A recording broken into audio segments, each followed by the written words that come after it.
everyone, it's your friendly digital technology librarian, Christy here, and I am ready to bring you yet another Film Rec Friday today. This week, we are going to focus in on book to film adaptations. Now, I'm pretty sure we've all had that experience where a book we really, really loved was going to be made into a movie only to discover that the adaptation was, either mediocre to absolutely terrible. What I've decided to do this week is go through our digital collections and see if I could find a handful of titles at the very least that really stood up to their initial written source material. And you know what? I really did find quite a few that are excellent adaptations. Now, even if you are a staunch uh, the book is always better person, I think with these selections you'll be able to find at least bits and pieces that were brought to the party that either expand upon that source material or maybe possibly even improve it. So, as always, these selections are all totally free with the use of your Milan-Berlin library card, and those sources are going to be from Clevenet's Overdrive, Hoopla Digital, and Canopy. So, without any further ado, let's go ahead and get to those recommendations. This week, I have two recommendations for you from Clevenet's Overdrive, and the first of those is based on a book by William Styron, and that's Sophie's Choice.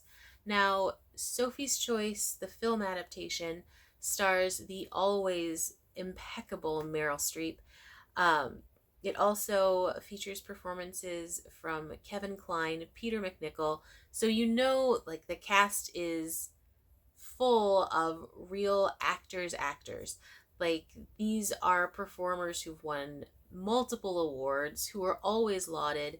So they really bring some really intense, layered performances to this particular film. Now, the storyline focuses in on Sophie, who is a Holocaust survivor. She's immigrated to the United States.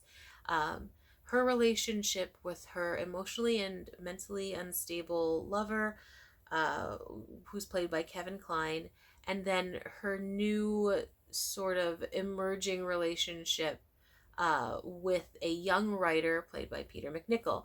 Now,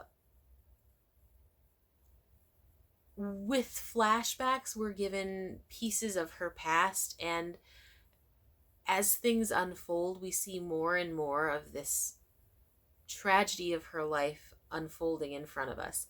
Now, she seems like she's hiding from something for the entire film. You know that there's something back there that happened that just changed her life completely. And these moments of unfolding, Meryl Streep performs so well. It's never like this over the top overt breakdown, but you can see like this life start to crumble. And the book does an excellent job of slowly illustrating that, but I feel like that sort of decaying life is very difficult to portray on screen, and she just does such a good job. It's like her whole life is melting in front of you, and everything that she's put together, and all of these reasons for reaching the point that she is in. Now, I wanted to talk for just a second about the performance of Kevin Kline as her lover Nathan. He's another rather pivotal tragic character in this film, and he could very easily be played,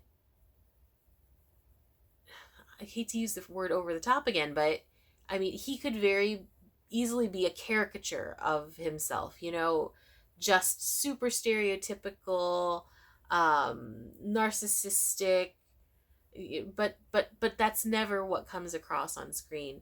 So if you're looking for something that is deeply layered, sort of a mystery drama, um, and that centers around experiences from the Holocaust. This is extremely, extremely well done, very moving, very powerful, and really, really tragic.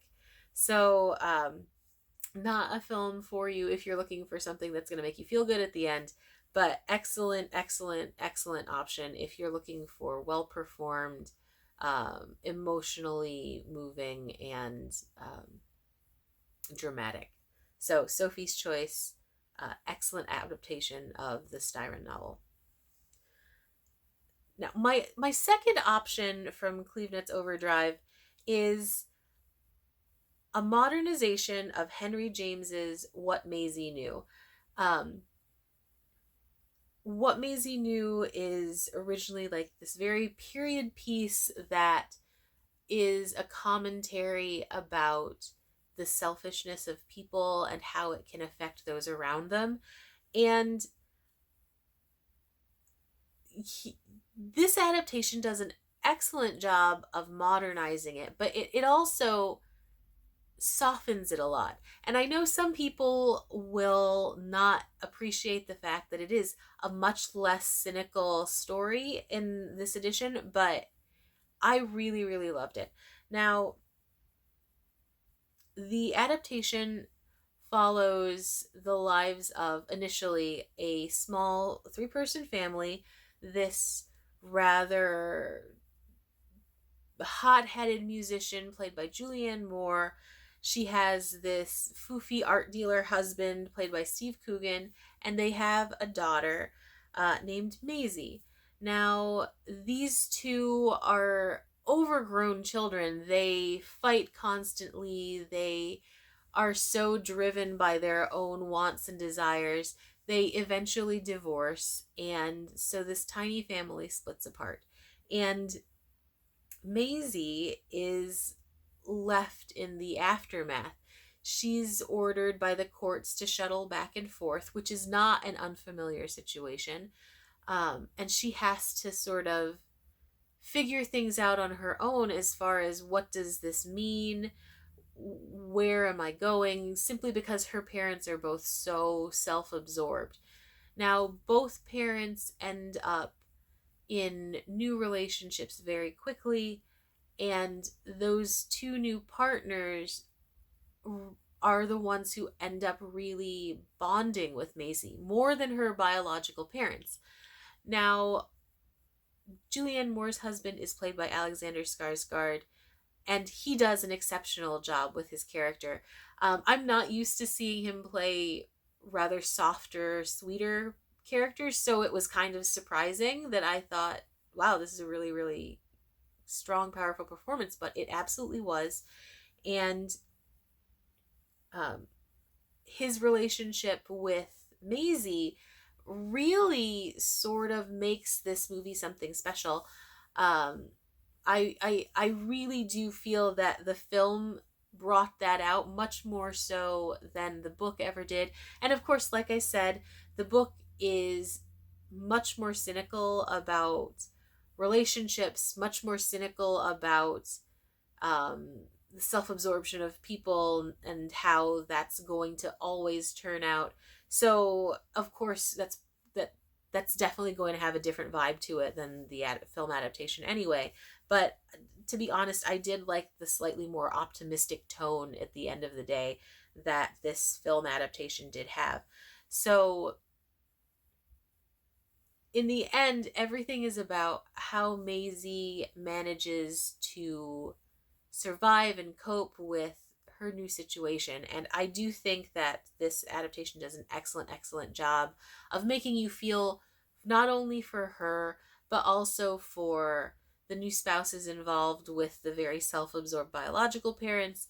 I think the performances that you see, whether it's from a self-absorbed mother who's so far gone that we wonder what redemptive qualities might be there, or you're looking at a child, trying to cope with something very, very difficult. All of the performances are really top notch.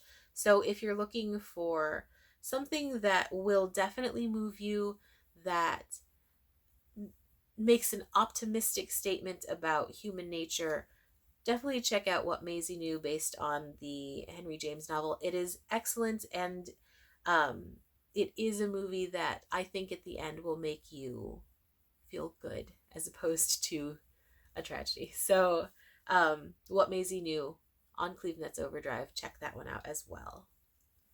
So I have three selections for you all from Hoopla Digital, and the first of those is a movie called A Simple Twist of Fate, which is very loosely based on George Eliot's Silas Marner. And when I say very loosely based, I mean very, very loosely based. Now, A Simple Twist of Fate tells this lovely little story about a man named Michael. He's kind of a recluse when we meet him in the movie. He's had some difficult times in his recent past, and he's all alone. And he ends up, through a number of circumstances, a simple twist of fate, he becomes the guardian of this infant baby.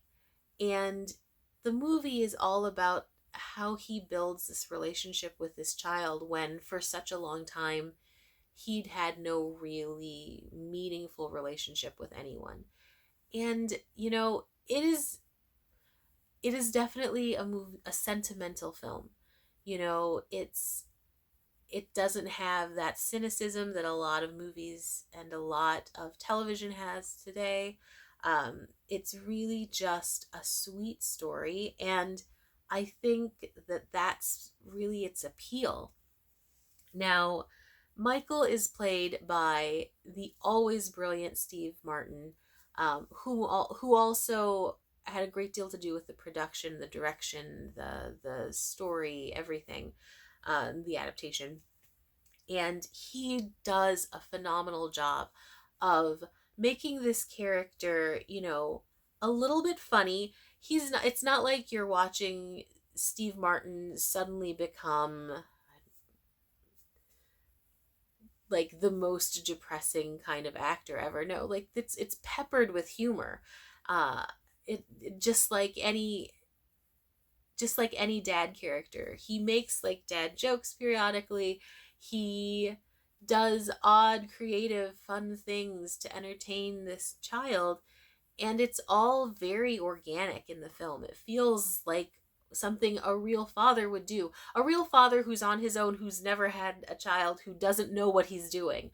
And that's where the humor comes in. That's where that sort of soft, sweet feeling um, is brought out. You can really relate to his character trying to find his way in a very earnest way. Um, Other situations come about in that he, at a certain point, and this is years down the line, he learns he may lose his daughter, this child that he has raised. This is his child. And he has to fight to keep her. And she has to fight to stay with him, and there's a lot of emotional conflict there, and it's very well done. The performances again are really what anchor this film, and make it not movie of the week. The performances are really what elevate it into something lovely and sweet, and that I think that anyone who's looking for a heartwarming, a father-daughter story should definitely look into. So if that's what you are searching for, please, please, please check out A Simple Twist of Fate. It is a wonderful, wonderful, sweet, heartfelt movie. My second recommendation from Hoopla Digital is actually going to be for a short 6-episode TV series called Wolf Hall. Now, Wolf Hall is based on Hilary Mantel's two novels, Wolf Hall and Bring Up the Bodies. And this series follows the sort of humble start and then development of Thomas Cromwell during the time of King Henry VIII. And that period of time in general was just filled with so much upheaval. Of course, King Henry had like all of his wives and all of the drama that surrounded each of those relationships and deaths, executions, and all of that political sort of scrambling is in this miniseries. So Cromwell is played by Mark Rylance. He does an extraordinary job. Um, Damian Lewis plays King Henry VIII. Claire Foy from the Queen Elizabeth series on Netflix. She plays Anne Boleyn, who is probably one of Henry's more famous wives. Um, and those performances are just so amazing. I mean, they really bring these historical figures to life in a way that is interesting, in a way that keeps you entertained, but also, informed about situations, but without ever being boring. It's a very, very well done series, and I can't say enough good things about it. The books are excellent, and I did read these, and you can absolutely see why they won awards. Like, the characters are very, very full, but it's not like you lose any of that with the series. And that had been kind of what I was worried about, just because it's only 6 episodes. How much can they really delve into? But it works very, very well. It moves quickly, but I don't feel like anything was totally lost with this adaptation. So if you love period pieces, if you like historical fiction, um, absolutely, please do check out Wolf Hall. It has drama, it has, you know, action, it has political machinations. It is excellent, excellent, excellent. So, again, Wolf Hall adaptation of Mantle's two novels, Wolf Hall and Bring Up the Bodies. Fantastic choice. Now, my last recommendation from Hoopla is going to be the Swedish version of The Girl with the Dragon Tattoo, which is based on Stieg Larsson's novel of the same title. There was also an English language adaptation made a bit later, but I do think that adaptation loses a lot. There's a lot of depth that's been lost within that. So please check out this original version. Uh, Girl with the Dragon Tattoo sort of is all about an investigation of the disappearance of this woman from about 40 or 50 years ago, I want to say. She came from this large family, and then after a gathering, or during a gathering, really, she just disappears. And no one has any clue what happened to her. There was an investigation, but not a trace could be found. Now, her one uncle is determined to find out the truth, what actually happened to her. And he believes that one of his brothers is actually behind her disappearance and actually had murdered her. That's what he is certain of. So he ends up hiring sort of an expert at surveillance and hacking named Lisbeth, and she's supposed to look into the reporter that he hires to do the actual investigation. Lisbeth has a lot of issues, like a lot of issues, and she has a lot of problems related to people who are trying to control her life in handling those issues. There's a ton of drama, some of which is very, very hard to watch. So know that ahead of time. Please do, if you are easily triggered, please do look into like Wikipedia and other reviews to see more specifics about some trigger points within this story. But she's a very strong character, and the woman, Naomi Rapace, who plays her, does an incredible job of showing us how strong she is, even though she's also very damaged. Um, it's a beautiful performance, actually. She's so layered in it, and you you really, really want her to find some kind of peace, some sort of happiness, some sort of release from all of the difficulties that she's having. Now, the main male character who's doing the actual investigation is, as I'd mentioned before, an investigative reporter who's had a lot of difficulties as well. And it's really sort of his interaction with Lisbeth that propels the story forward. Their investigations, their need to get to the root of this issue, because they do both sort of develop this desire to find out what happened just as much as the gentleman who hired them is in need of that sort of closure. So it's suspenseful, it's mysterious, it's violent in parts, but altogether it is an extremely well done adaptation that will 100% have you on the edge of your seat. If you like those sorts of tense, suspenseful films, you really absolutely must watch the 2009 adaptation of Girl with a Dragon Tattoo. It is Swedish language, so it will have English subtitles, but I promise you that it is 100% worth it, even if you're not a big subtitle fan.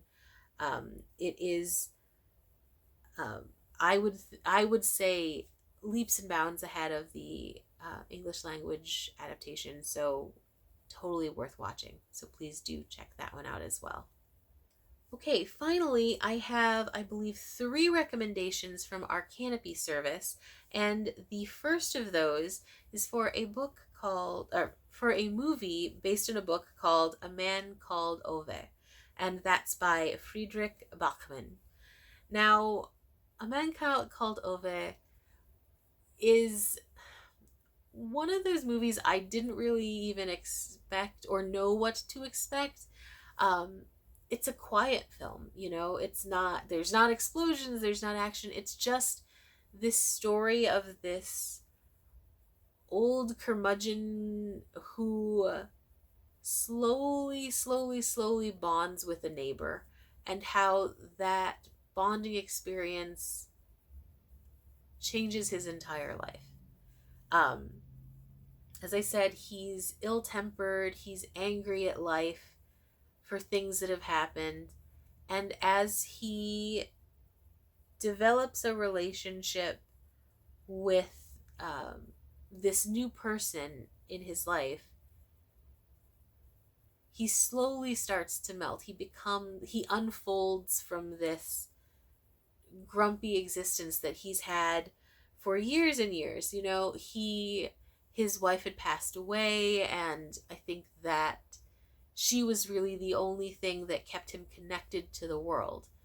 And certain circumstances leave him, you know, essentially wanting to leave the world as well.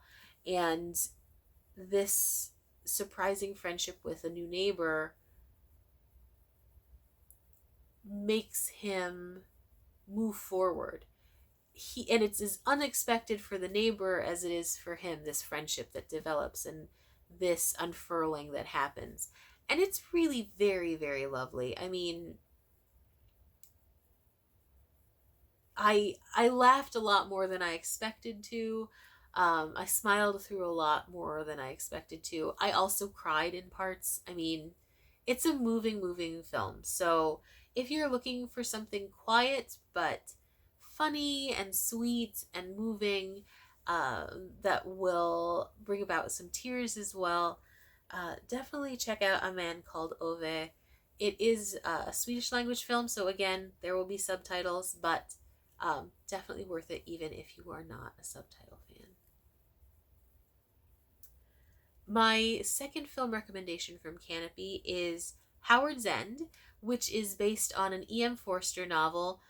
And this is like the perfect movie for period piece fans, because not only do you have excellent source material, and it is a fantastic adaptation. It is very faithful in a lot of ways to Forster's novel, but it's also got crazy, crazy phenomenal performances from a ridiculous cast. A cast that includes Emma Thompson, Anthony Hopkins, Helena Bonham Carter, Vanessa Redgrave.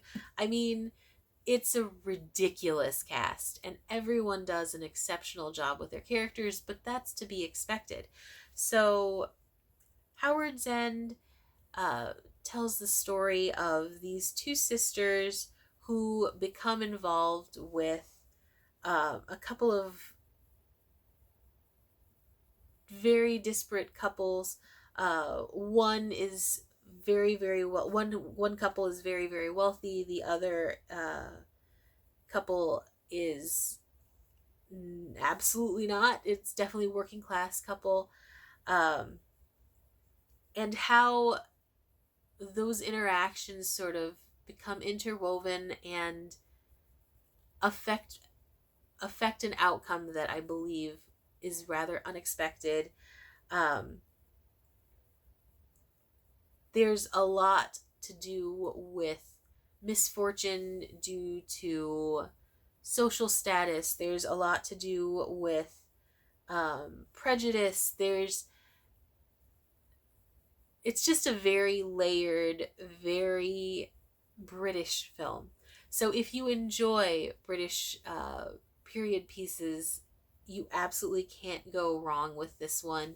Um, it really is a fantastic, fantastic adaptation with absolutely gorgeous settings as well. Like the cinematography is beautiful, but it captures all of this gorgeous, gorgeous setting. So make sure you do check this out. It's very well done, and the acting is absolutely superb.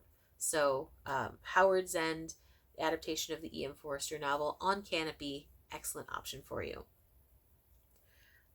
My very, very last recommendation of the day is for a film based on Emma Donohue's novel, and that's Room.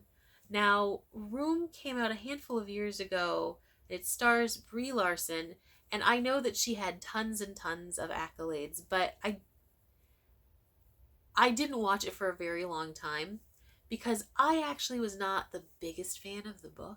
I remember reading it early on, long before the movie came out, and thinking, oh, it's okay. I was not immediately enraptured with the story.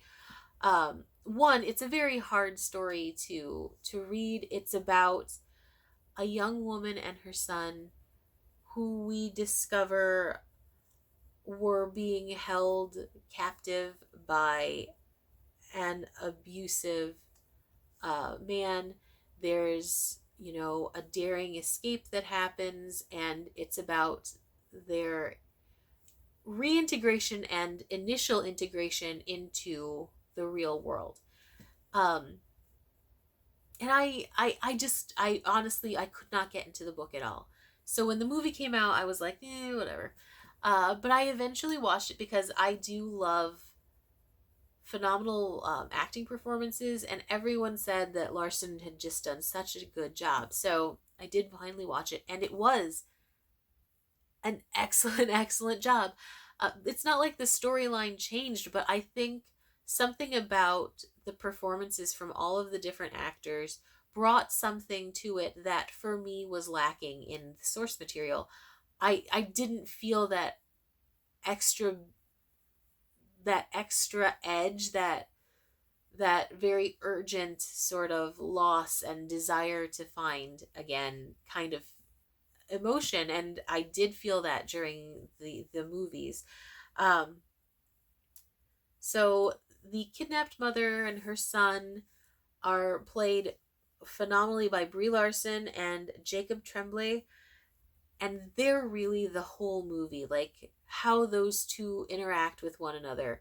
It's just absolutely magic on screen. Like obviously, um the mother has gone through so much, like her kidnapping, her subsequent abuse during the kidnapping, the birth of her child, you know all of those things wrapped together, and Larson just sort of explodes on screen, and she was very well awarded with like Oscars, Golden Globe Awards, I think a BAFTA as well. So she received all these accolades, but her son is really also just as pivotal a role, and the young man who plays her child does an exceptional job as well. And I think seeing those two interact is what changed the story for me. It's what elevated the film adaptation for me. So if you want to find something about a powerful mother-son relationship, absolutely recommend Room on Canopy. It is exceptional, the two of them together. So please do check that out. And with that, those are all of my recommendations for the week. If you think that I have missed something, and I'm sure I have, please do comment below. Let us know what you're watching. Even if it has nothing to do with this particular topic and you have a movie that you would like to share, please let us know that as well. I don't know if you've been following our social media or our webpage, but if you haven't, we did just recently release a top 25 horror films that are available for free streaming on our services. So please hop over there and check out those links. It's a lot of fun, and I had a great time putting those lists together. If you have any recommendations for future features that you'd like to see, let me know about those as well. And with that, I'll sign off and wish everyone a very happy weekend. I hope you find something fun to watch, and I will see you next week. Bye.